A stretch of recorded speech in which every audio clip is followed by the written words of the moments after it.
Hi friends, இன்றைக்கி ராகி உருண்டை பால் கொழுக்கட்டை. வாங்க என்னென்ன பொருள்லாம் பார்ப்போம். ராகி மாவு, அதில் நெய் ஊற்றி உப்பு போட்டு சுடுதண்ணி வச்சு பிசைஞ்சு உருண்டை பிடிச்சி வச்சுருக்குறோம். தேங்காய் பூ, ஏலக்காய் தூள், வெள்ளைப்பாகு. வாங்க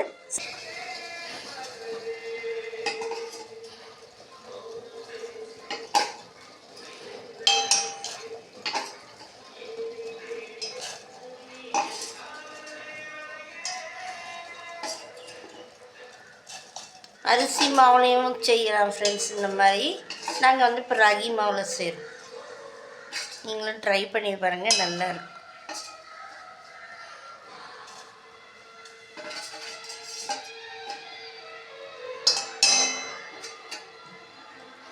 முடிவில் தேங்காய் பழம் ஊற்றினா இதோட டேஸ்ட்டாக இருக்கும்.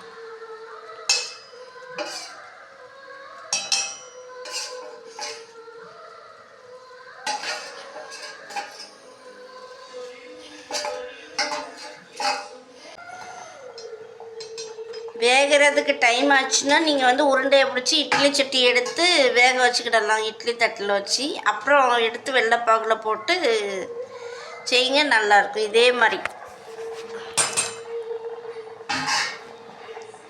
சீக்கிரம் வந்துடும். அப்புறம் தேங்காய் தூள் துருவல் போடணும்.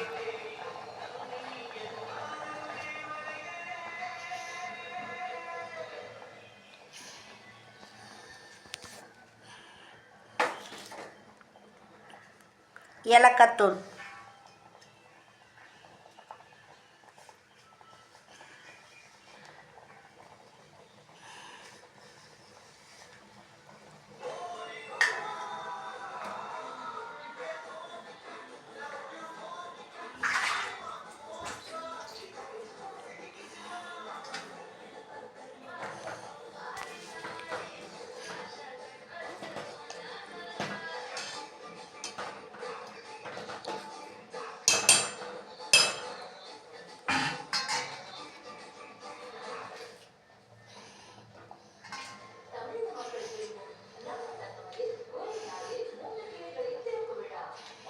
நீங்கள் தேங்காய் எவ்வளோ போடணுமோ அது நீங்கள் போட்டுக்கிடலாம்.